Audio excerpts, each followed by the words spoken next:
Tonight, we're hosting Nicole O'Byrne. She's from the law school at UNB. She's speaking on the founders of Medicare, Tommy Douglas in particular, but also how Medicare came into being here in New Brunswick through the work of Louis Robichaud and Richard Hatfield. Nicole O'Byrne has her PhD in law from the University of Victoria. She's originally from Saskatchewan, but by now she's a dyed-in-the-wool New Brunswicker. So, good evening, everyone. I'd like to say thanks to Matthew, Christy, and Tracy for asking me to do this. This is a project that's really near and dear to my heart. Yes, I am from Saskatchewan, but when I moved here in 2009, I thought, wow, I know relatively nothing about New Brunswick. It's probably time to start learning. And to my surprise, a lot of the people that I had studied, so Tommy Douglas and the CCF NDP government in Saskatchewan with respect to First Nations and natural resources policies, a lot of them moved, the civil servants actually moved to New Brunswick in the mid 1960s to help start up equal opportunity and implement the legislation. So to my surprise, I was like, wait a second, I've been studying these guys for a decade. What do you mean they moved to New Brunswick? So that's the kind of connection. And so I started doing quite a bit of work in the archives. And I'm not sure if my brother's on the call here tonight, but he's my co-author. And he was the executive director on the Robichaud Commission into healthcare in Canada in 2002, reported in 2002. And he's the one who's kind of dragged me into this whole world of Medicare history and federalism. So I'm a federalism scholar, but federal provincial negotiations and relationships kind of pop up in all sorts of different subjects. So we've seen it with carbon pricing, we've seen it, and now, I mean, coronavirus is a perfect example of things going back and forth between the feds and the provinces. So I'm going to try to tell a story that I think is pretty interesting. I'll do my best to tell you about some of the dynamics involved, and we'll just get to it here. I'm going to share my slides with you. And I guess the first thing I'd say is that it all comes down to lobster. Okay, we are in the Maritimes. Thanks, Matthew, for pointing out that I'm a good New Brunswicker now. I'm a good Maritimer, and I do love lobster. But this is a picture of Prime Minister Lester Pearson holding up a giant lobster from New Brunswick. That is from that picture is from a banquet of a federal provincial conference held in the mid 1960s where they were talking about the implementation and design of Medicare. And so right from the outset, and I'll come back to this later, New Brunswick was on board, right? Medicare, especially in a poorer province, solves a lot of problems, right? Because you have a lot of people who can't get decent health care because they can't afford the doctor, they can't afford all the other things involved with medical care, and then that leads into those health incomes affect people's education. It affects justice issues, and it's not just people's health, but all the knock-on effects from having people who are not healthy. Okay, so we'll come back to the lobster later on, but let's get into it here. Here's our two main players that I'm going to be talking about this evening. Tommy Douglas, who of course was Premier of Saskatchewan from 1944 to 1962. When he was elected in 1944, the newspaper headlines were, this is the apocalypse, right? It's kind of like Bernie Sanders now. People were reacting that we've got a socialist. This is going to be so radical. And Saskatchewan did take a big leap in 1944. They were ready for some change. And Tommy Douglas led a group of quite experienced politicians. They cut their teeth in municipal politics, a lot of them. And so this was quite a long build to winning that election in 1944. The other gentleman here, of course, many of you know if you're New Brunswickers, is Louis Joseph Robichaud, who was elected in 1960. When I was interviewing retired civil servants, one of them pointed out to me, he said, well, why do you think 1960 matters? And I said, well, I don't really know. He says, well, before JFK was elected in the States in 1960, we never would have had a Catholic elected premier in New Brunswick. So times were changing a little bit in New Brunswick. So we get Robichaud. He's young when he's elected. He's in his early 30s. He's ready for some change, and then he does elect He hires a lot of civil servants from Saskatchewan in 1964 because when the CCF loses the 1964 election, the new Liberal government under Ross Thatcher basically fires the entire civil service. Okay, so Robichaud picked up 7 civil servants who had been involved with the changes in bureaucracy in Saskatchewan and the design and implementation of Medicare. And more importantly, the redesign of the Finance and Budget Bureau office. And they developed a thing in Saskatchewan called the Economic Advisory and Planning Board, so that instead of just, and we could use this now in my opinion, I'll try not to editorialize too much, I promise, but they started to get out of the what do we need to do for the next election kind of thinking, or the next year, or the next session of the legislature, and starting thinking about like 10, 15, 20-year increments. And that's where Medicare came from, was that from 1944, they started thinking about Medicare in Saskatchewan, how can we implement, and they don't bring it in until 1962. So it's a long build, but they have to restructure the entire administration and bureaucratic apparatus in Saskatchewan, change the finances, change the tax system. It's just a huge undertaking. And then in New Brunswick decides to hire those civil servants with that know-how and then plug into that knowledge in New Brunswick, and then do things a lot faster. What Robichaud does and their government does from 1964 to 1967 is unprecedented in Canadian history. They introduced 136 pieces of legislation. No one's ever seen that before. No one has seen that since. It was absolutely profound and phenomenal. And in the 60s, New Brunswick had the reputation of being the public policy hotbed in the country. Okay. So Medicare, it's a defining policy issue of the 1960s in this country. Is it a revolutionary idea or an evolutionary idea? So coming out of World War II, the idea is, geez, if we can plan for war, maybe we can plan for peace. So people start talking about Reconstruction and what is that going to involve?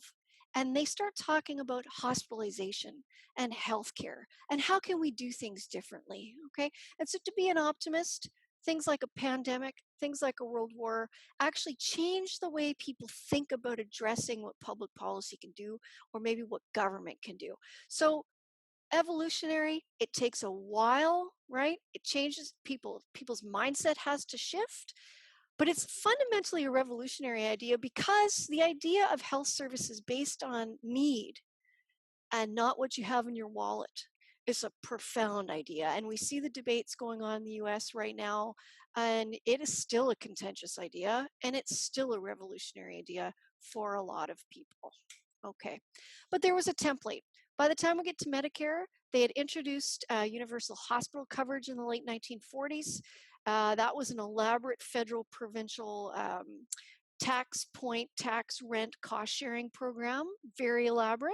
And so medical care, and that's where the term Medicare comes from, medical care built on top of the hospitalization program. So it wasn't coming out of nowhere.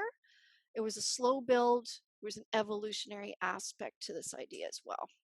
So there you go. It's hospital care where doctor services, medication, that kind of those kind of services were covered, and then medical care takes it out of the hospital setting.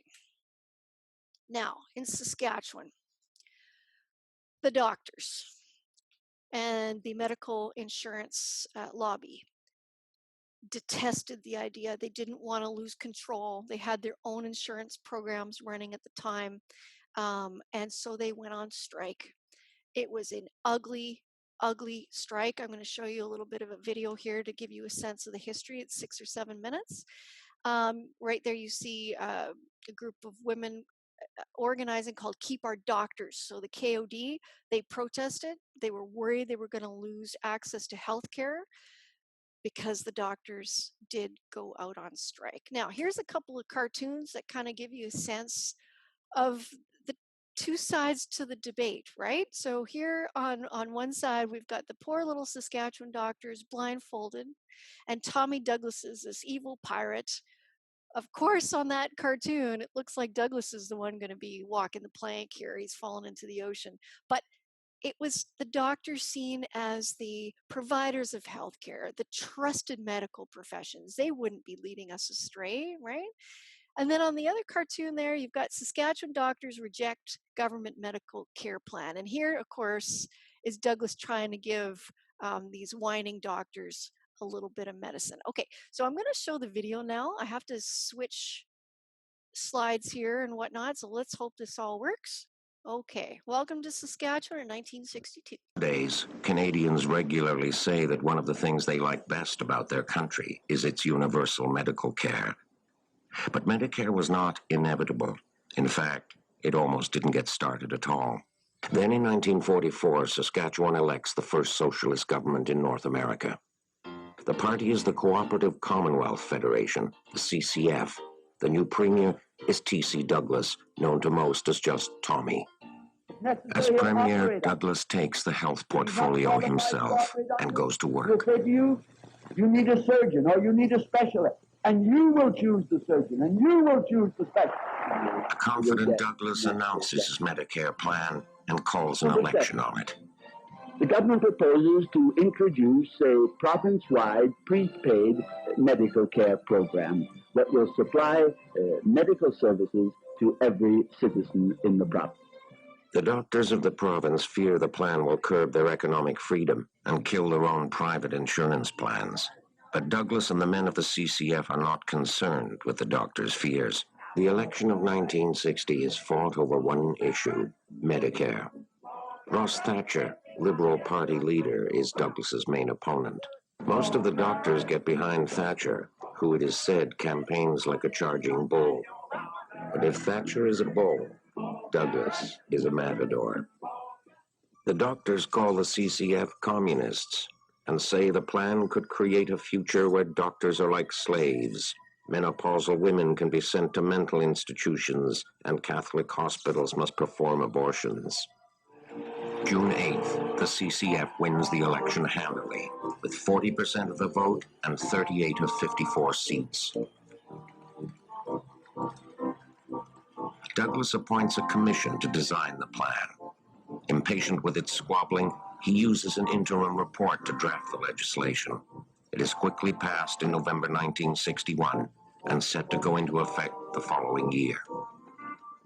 They came to power with a vast majority, and then they started throwing their weight around as though they were complete communists. Thinking his lifelong goal of universal medical care has been achieved in Saskatchewan, Douglas resigns as premier in order to lead the newly formed and national New Democratic Party. But back home, there is a political storm growing, and the man whom Douglas has left behind to face it is the new premier, Woodrow S. Lloyd. Doctors now threaten that if the government goes ahead, they will leave the province en masse. April, the doctors make a counter-proposal. Instead of Medicare, their private insurance schemes would remain. For those who can prove they're too poor to afford the premiums, the province could provide subsidies. Premier Lloyd rejects the proposal, and doctors begin to leave the province, many for the United States. Those who remain are talking strike. May 3rd, doctors attend an emotionally charged rally in Regina. Premier Lloyd walks into the Lion's Den to appeal to the doctors directly. It does not go well. The moment Lloyd sits down, someone calls for a vote. The doctors overwhelmingly support a strike, a left-wing tactic against a left-wing government. The walkout is set for the day the act becomes law, July 1st. Some people get angry with the doctors. Others blame Premier Lloyd and Douglas. The doctors have a problem. If the strike is to work, they have to withhold treatment, but they feel they can't let patients die. Premier Lloyd makes a last-ditch attempt to head off the strike. He says that the doctors can opt out of the act, but they're confident they can force him to cancel it completely. The strike will go forward. At 1 minute past midnight on July 1st, 1962, Medicare becomes law. The doctors go on strike, and Saskatchewan's healthcare system shuts down. The government advertises internationally for replacement doctors. Lloyd has no trouble attracting doctors. Over 100 arrive, most of them from Britain. But the foreign doctors can't replace all the strikers, and their arrival doesn't calm the fear and frustration. Here's my situation. I have a family of 5 little girls. One girl is suffering from cerebral palsy. We have a specialist in Saskatoon, which is second to none on the North American continent. Now, you tell me, sir, when this specialist leaves, which he no doubt will leave because he has no alternative, where will I take my daughter? To Montreal? Will the government pay me transportation? Where will I go? Tell me. Sir, this is not the issue. This is the issue. This is my issue. This is the people's issue. Groups called Keep Our Doctors committees spring up all over the province to support the strike. One KOD is started by some Regina mothers over coffee. You know, the thing that worries me about this, I'm beginning to feel like a cornered rat. The people have requested a delay in this plan, and we've done everything we possibly can do. We can't do any more, and our doctors are leaving. Whether spontaneous or orchestrated, the KOD's campaign soon gathers momentum. One of the targets of the protests is the foreign doctors. The first time I have ever been frightened or realized the power of some oratory. I'm sure if I had suggested, after listening to some of the other speakers, if I had suggested that people go out and get their guns and deal with the legislation in that fashion, they'd have done it. It frightened me. Vigilante groups now threaten violence on both sides. I got a letter one day telling me I was going to be killed if we didn't cancel this, and so did Woodrow. So I took the 10 gauge. I put 3 shells in there at nighttime when I went to bed. But the doctors and the KODs have planned a giant rally outside the legislature in Regina. Premier Lloyd knows that if the doctors can muster a massive show of public support, the strike might succeed. And the first Medicare plan in Canada will be finished before it gets started. And I will go back to my slides. Okay, so that gives you a sense of how heated the debate was and how nasty that strike was. And there were death threats. There's also death threats to Louis Robichaud in New Brunswick, and I'll come to that part of the story in a few minutes. Okay. Oh. There we go. Okay, so the idea of Medicare, though, is popular, and it really catches people's imagination. And there's an apocryphal story. I don't have any direct evidence of this, but I want to believe it. There's an apocryphal story that Tommy Douglas is in the Legislative Library in Regina, and John Diefenbaker is there. And John Diefenbaker, of course, is a red Tory, but he's from Saskatchewan, okay? And Tommy Douglas is from Saskatchewan, and they talk turkey, okay? They get together and say, you know what we need to do? For the betterment of all, we need to have medical care insurance. We need Medicare. So they start to figure out a way to do it, and what they do in the most Canadian of solutions is, of course, to strike a Royal Commission. So the Hall Commission was chaired by Emmett Hall, who was a justice on the Supreme Court of Canada. He was also a law school classmate of John Diefenbaker. His biography is called Establishment Radical, but he was Tory, quite conservative in some ways, but he led this Royal Commission, and the recommendations from the Hall Commission form the foundation of the Medicare system that we have to this day in Canada. So again, there's a cartoon saying, hey, doctors, take your message. They are the primary opponents to Medicare. Okay, so we get the Federal Medicare Act passed in 1966. It's coming directly out of the recommendations from the Hall Commission. And those little toes, with all the different names of the provincial provinces on it, that's the whole secret of Medicare. So Ottawa cannot compel the provinces into the program, but they can provide enough carrots that they can get the provinces and all those 10 little toes to join in and say, hey, this is a good idea, because they're confronting a lot of ideology. The Ernest Manning, who's the Premier of Alberta, is dead set against it. It's a crazy socialist idea. He's got his own idea with respect to a health plan. In British Columbia, W.A.C. Bennett is opposed. So the federal government, what they do, and it's really savvy, okay, and I'd argue they should be doing this a little bit more with carbon pricing, et cetera, is that they put so many carrots in place, and they put a cost-sharing formula in front of the provinces that's so attractive that the provinces that are even the most opposed to this program get over it. And they say, wait a second, cost-sharing dollars? Okay, and so what we need to do to get those cost sharing dollars is have a publicly administered plan that's universal, comprehensive, and portable. So as long as those components under the federal legislation are fulfilled, there's variation allowed between the 10 different provinces and how they implement and design their own plan. So it's flexibility, but you have to get to a certain minimal level in order to get those 50-cent dollars. And what you're going to see in New Brunswick is that it's 87 cents by the federal government and 13 cents by the government of New Brunswick. And we'll talk about that in a minute. So implementation, though, is really based on provincial readiness. Do they have the money for their share of the cost share? And do they have the bureaucratic administration in place to actually implement, oversee the program? And New Brunswick in the 1960s did not have the administrative structures in place. That's why Robichaud hired all those civil servants from Saskatchewan to really modernize the New Brunswick provincial government apparatus so they could start dealing with some of this federal money, because the feds were not going to put money into a province where they thought the money was just going to be lost. So they wanted a system of accountability in place. You needed the bureaucracy to do that. So that was one of the really underpinnings of program of equal opportunity, which I'm going to talk about, and the Medicare system. Now, try to use as many cartoons as possible here because it gives you a sense of what's going on in a visual form. So 50-cent dollars are still a tough sell in poorer regions of the country, right? Here are the governments that don't have, provincial governments that don't have the same kind of tax base as Ontario, Quebec, and British Columbia.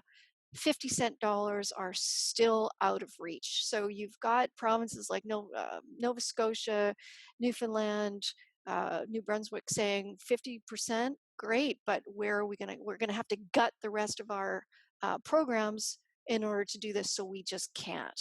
Okay, so there was a lot of opposition from within government itself saying, look, this all sounds wonderful, we just don't have the money to do it. So the feds started to figure out, well, maybe if we can up our share of the cost sharing, that will overcome that kind of resistance. And that's what we see. We get 87% in New Brunswick, and Newfoundland's up to 92 cents on the dollars from the federal government to implement. That being said, here's a cartoon. This is Mitchell Sharp with a kind of larger chin there. He's finance minister for the federal government.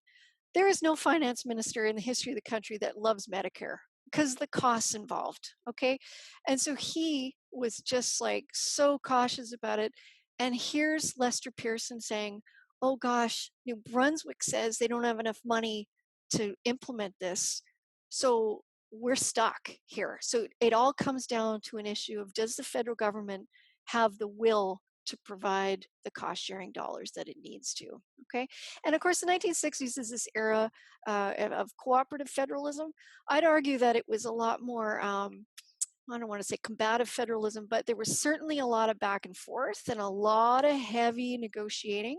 One thing that happened in that era that we don't see anymore is that finance ministers in provincial governments used to share their budget information and share their budget forecasts with members, their counterparts in other provinces, so they could actually plan. And when they had those federal provincial meetings, like the one I showed you with the lobster, they had a big banquet, that it would be the provinces against the feds, and they would have shared all sorts of information. So that's the kind of high stakes poker, for lack of a better word, that's going on with respect to the negotiations behind Medicare. And Mitchell Sharp is saying we need to delay. We don't have the money for this. We can't bring on some of the poorer provinces. But Pearson is adamant. He wants Medicare to be the Happy Birthday Canada celebration. They want to bring it in 1967 to celebrate 100 years of Confederation. Pearson saw this as a way that the country could make a statement that they had really grown up and that they care about all citizens, and that healthcare would be a right of citizenship and not just some kind of luxury. And that was the idea that Diefenbaker had. This goes across all party lines: Tommy Douglas, Diefenbaker, Robichaud, Pearson. And here you go. Why do the politicians like Medicare? Because people wanted Medicare. Everybody had a story of their uncle or their cousin or somebody having to go bankrupt because they needed a surgery or a long-term hospital stay, or they didn't get to the hospital soon enough because they were worried about paying the bills and whatnot, or they weren't getting regular care, and then the problems that they had were just exacerbated. So lots and lots of issues, but the politicians all through the 1960s are getting letters from labor groups, from community organizations, from nurses, from everybody saying, come on, everybody, get your act together, figure out the cost sharing, figure out how to do this, because this is for the greater good for everyone. Politicians generally respond to that kind of stuff. So here's the essential debate, though, okay? So people wanted Medicare. Everybody was very keen. But do you build the patient up first, if you can see that in the cartoon, or do you operate now? And this cartoon really basically gets right to the heart of what they call here the Great Medicare Experiment. So do we wait until we have enough money? Do we wait till we have all our ducks in a row? Or do we kind of launch into this and hope everything kind of comes online, okay? And this is a picture of the Premier of Nova Scotia with a little tag on his toe saying, I trust everybody, just kind of hoping that everything works out. And that was kind of the attitude in New Brunswick too, is we don't know how this is all going to work, but we're going to do our best to try to get the government bureaucratic apparatus sophisticated enough to handle the program, to deal with the opposition from the doctors, and to really, really bring this plan into fruition. But that's the debate. And you've got some pretty heavy hitters. Here's Dalton Camp. He's a very influential journalist. Of course, there's a lecture named after him at St. Thomas University now. Very, very influential. I'll let you read that quote there. And he had a good argument, right? So the cost sharing and the finances that were needed to bring in Medicare really did say to governments, well, you're going to have to put the social justice, anything else to the side, because Medicare is going to be such a suck on resources and money and personnel. So that's what people were really worried about. Deputy ministers of health in every Canadian province were completely concerned that they were not ready to handle how big and ambitious a program this is and all the different aspects of it. It is the most complicated public policy program we have in this country. It was back then, it still is now. Okay, so here's some of the opposition, right? How do we get to that July 1st, 1967 appointment so that we hit the Confederation celebrations? We've got the doctors lobbying, we've got the provinces banding together saying we can't come up with 50% dollars, and so on it goes, the back and forth. Okay, so now it's time to talk about the lobster. New Brunswick, Louis Robichaud is premier, and Mike Pearson. They were both liberals, but they both shared the same ideology, that bringing in Medicare would be for the greater good, and it would be part of their legacy as well. Okay, so the lobster kind of shows that New Brunswick was the first province to publicly support Mike Pearson's ambitious plan to implement Medicare. Okay, the irony is they're the last province to implement it. So that's the story I'm going to tell you now for the next few minutes. So Robichaud's government was the first to publicly support the federal government as good, solid public policy, good social policy, because it fit with the program of equal opportunity, which involved not just health, but social welfare, justice, and education. So Robichaud was nothing if not ambitious. They were completely revamping government, and they had a completely different idea of what government could do. Okay, and Medicare fit into that very, very nicely. Robichaud was also a staunch liberal. He figured his connections into Ottawa and their ideological connection would really help with the negotiations. It did up to a certain point with Pearson. Then you have the election of Pierre Trudeau, who took a much more hard line. So Pearson was unable to get Medicare implemented by 1967.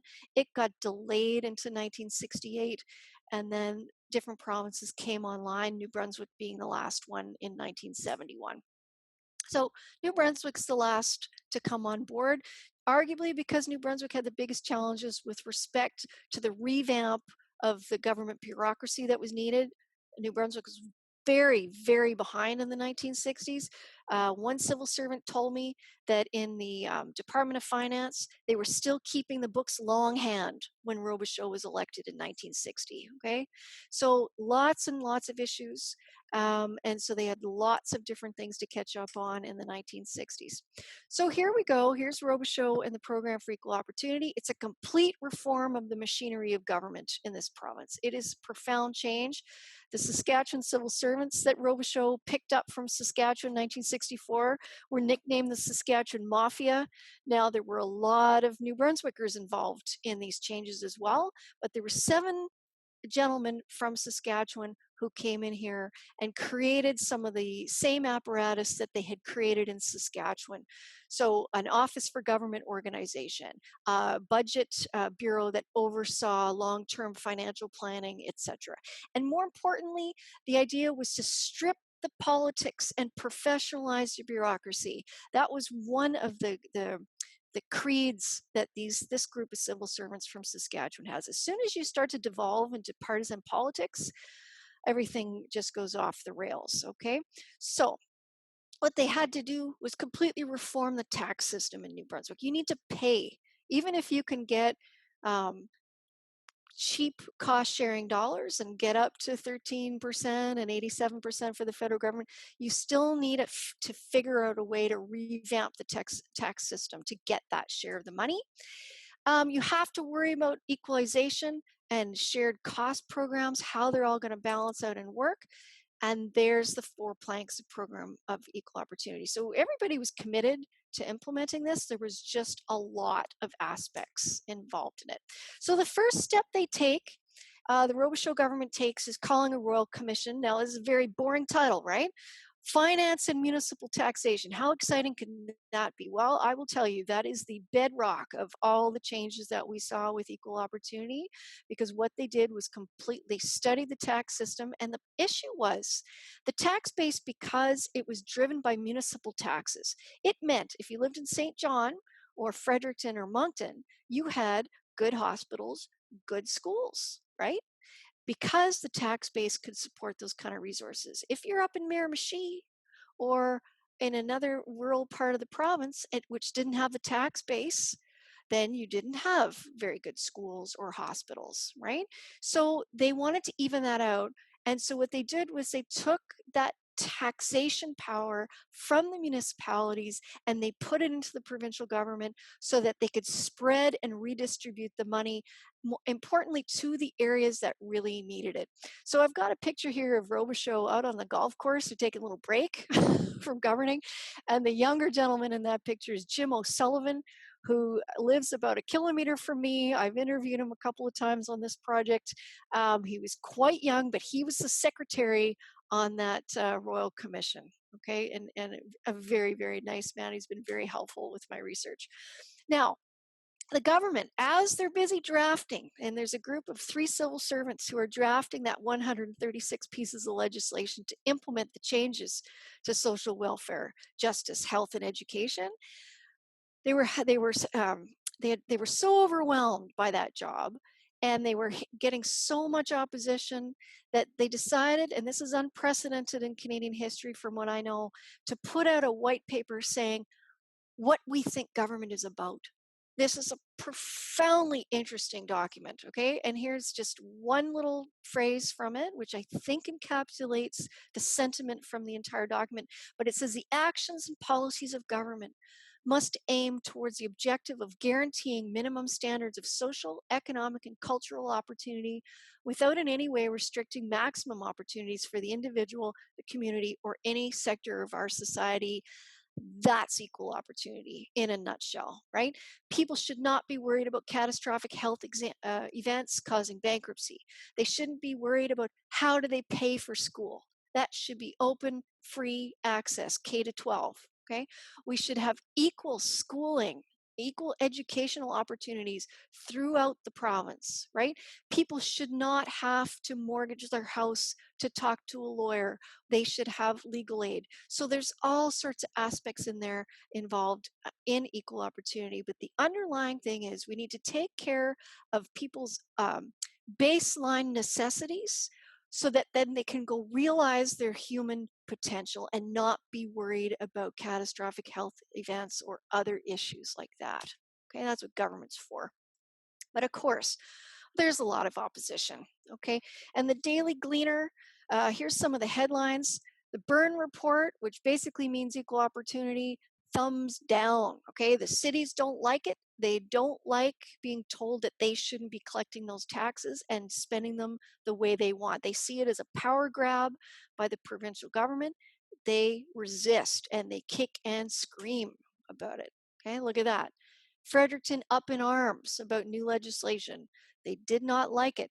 They liked to have the level of control in municipal governments. And my husband's a city councillor, so he only wishes, I think, that he had this much control, but they don't. They moved a lot of the taxation powers from the municipalities to the provincial government so that they could use the federal government money and spread it around the province in a much more equitable way than just going to the urban centers.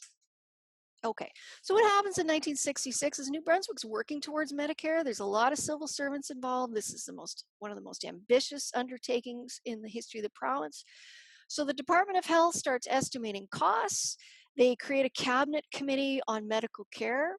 They start negotiations with the doctors who are organized through the New Brunswick Medical Society. And they start private negotiations with the federal government about the cost sharing that I've already mentioned. Okay. But then everything stops. Everything stops in the end of 1966. The opposition is going absolutely wild and they start to get some traction. Now, this is a guy named Brigadier Michael Wardell. He lost an eye, so he's got an eye patch, which I think makes him look even more menacing. So that's why I picked this picture. But he, of course, is the owner of the Fredericton Daily Gleaner. Now, Irving at this point owns a share of the newspaper. That's not public in the mid-1960s. But Michael Wardell is the protege of Lord Beaverbrook. And Lord Beaverbrook is profoundly opposed to any of these kind of socialized medicine ideas, right? Or any of these kind of communist influences, okay? Now, Beaverbrook dies in the mid-1960s, but Wardell, as his protege, kind of carries the torch.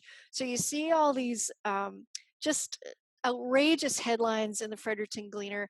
And what Wardell does as well is he hires an editorial cartoonist. And I'm going to show you some of these cartoons. And I think you'll see these cartoons are quite infamous for the influence that they had on the public debate. Okay, now here's Wardell on Robichaud there. I love this quote. A little man with a violently expressive mouth, which grimaces as he articulates a torrent of words on any subject in French or English. He came from Robichaud, a penniless lawyer 5 years ago, to conquer New Brunswick.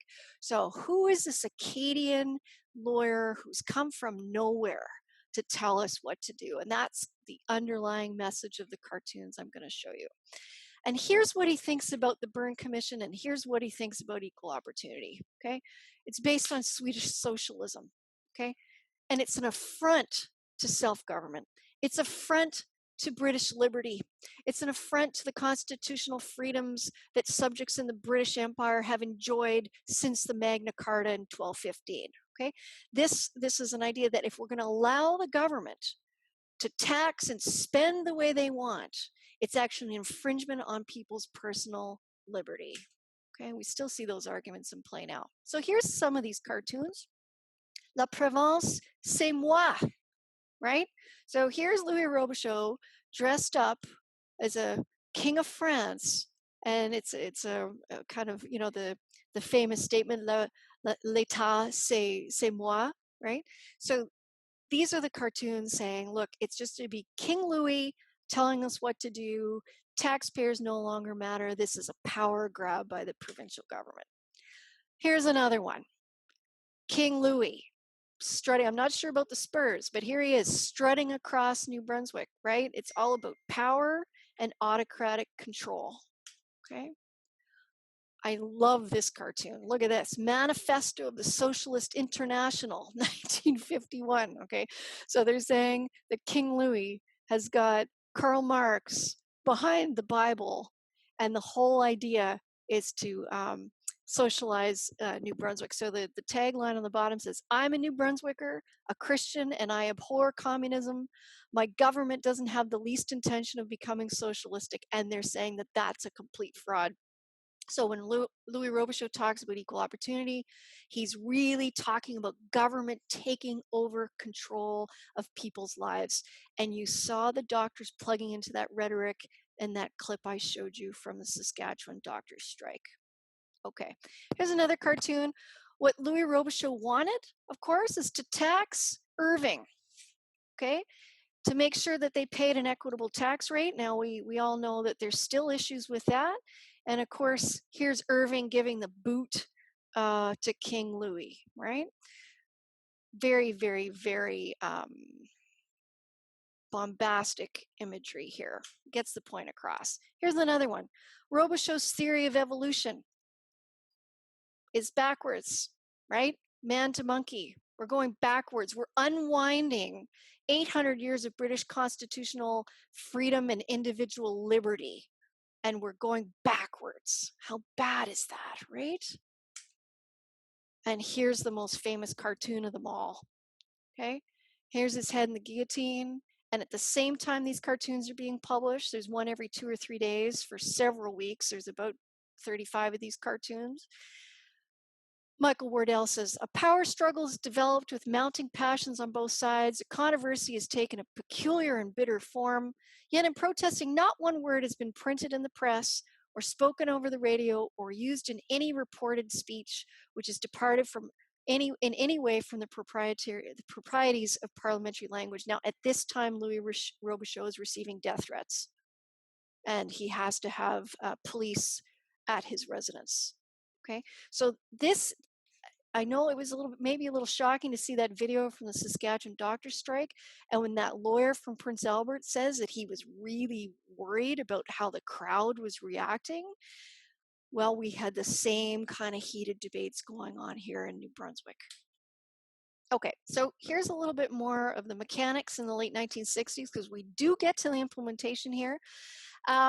So in response to the Medical Society of New Brunswick, the government sets up a medical care study committee. Now notice that study is underlined. They throw a bone to the doctors and say, look, we haven't quite decided how we're going to run this yet, so you can still have a meaningful say. The influence and opposition by other premiers, such as Premier Manning in Alberta and Bennett in British Columbia, also get the Robichaud government to kind of back off a little bit and slow things down.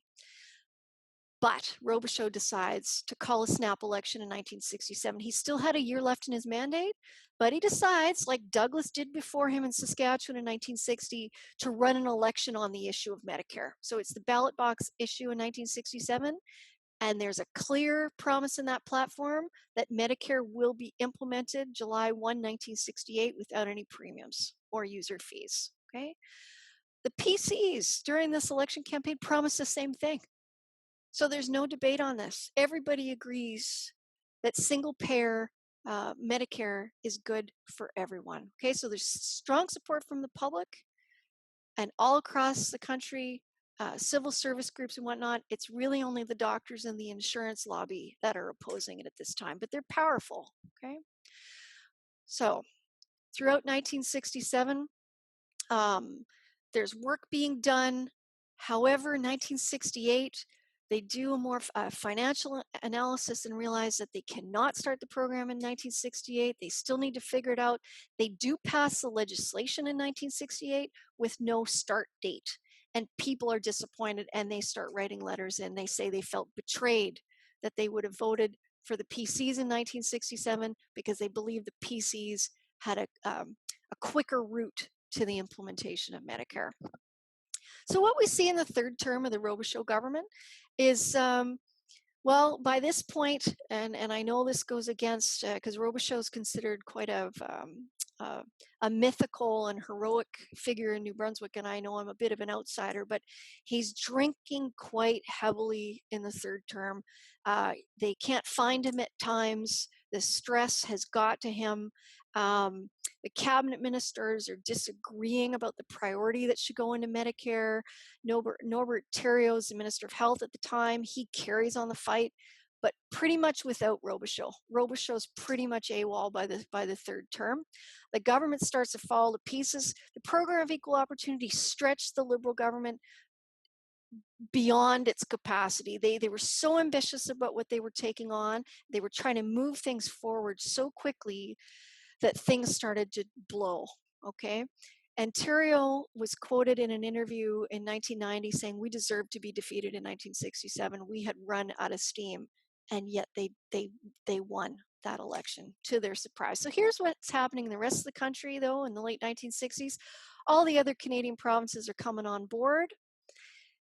And we head into another election in 1970. And what happens in this campaign is that Richard Hatfield is now the leader of the Conservatives. And he says, what's with the Liberals? Why can't they get their act together? Your federal tax dollars are going to subsidize Medicare coverage for people living in British Columbia. You don't have the benefit of it yet because the Liberal government has not got their act together. If you vote for me, I will get it done. And that's what happens. Hatfield wins that election. People believe that he's more likely to bring Medicare in a quicker way. But what Richard Hatfield has going for him is, as a red Tory, he has a better relationship with the doctors, okay? So he's elected, and the very first thing he does after that election, the very first meeting he takes as his first day on the job as premier, is with the New Brunswick Medical Society, and they do a deal.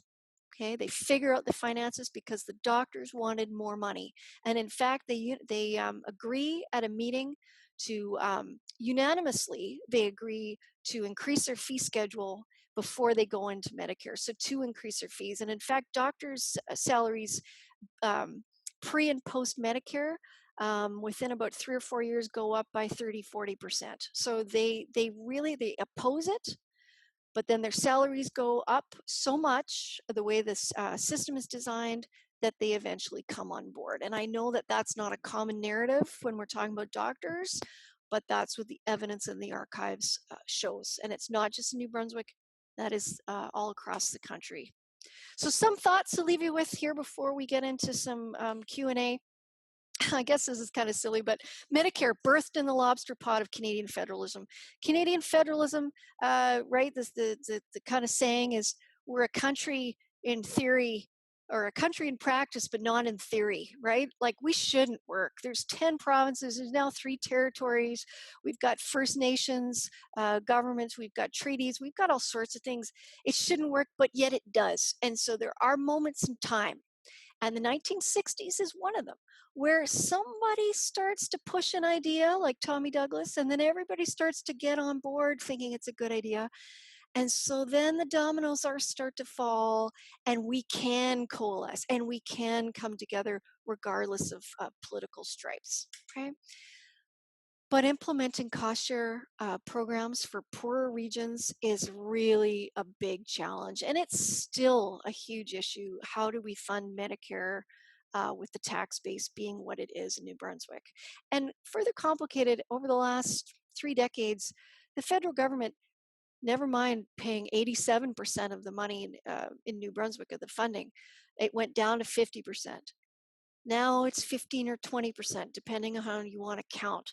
So the federal government has really vacated the field, leaving a lot of the cost overruns to provincial governments, and we're seeing those challenges now. Medicare, one of the reasons it was implemented was it was a very good fit with the ideology underlying program of equal opportunity. And when people argue, and I've heard this the last 10 years that I've lived in New Brunswick, that New Brunswick is backwards, that we can't get our act together, that we're always last to the table. Well, that's not always true, okay? And history has shown us that with a program of equal opportunity, an unprecedented level of change, right? That we've done it before and we can actually do it again. It is not beyond our means. And here, I guess as a historian, I have to make a little bit of a plug. Political will matters. You need the right people in government. You need the right people making decisions, right? For the public interest and not just for partisan reasons, okay? And when that happens, better government happens. We're always going to have conflicting priorities between healthcare and finance. Healthcare costs a lot of money, and it's always going to compete with social welfare, justice, and education. That is just how it is. And we see those issues over and over and over again in the media. But there are rewards. When you do get an equitable redistribution of taxation, you get better health outcomes, and it allows people who are living in the regions, okay, to have equal access to programs such they can maintain their regional identity. And that really is what Canada is about. It's about plurality. It's about allowing people to have their own language, their own religions, their own belief systems, to be able to exercise their treaty rights, to be living in their own expression of what it means to be Canadian, but to have access to base level services in health, education, legal aid, et cetera, et cetera. And that's really what government, in my opinion, is about. So that's that. And so I will stop sharing these. So now I can see some faces.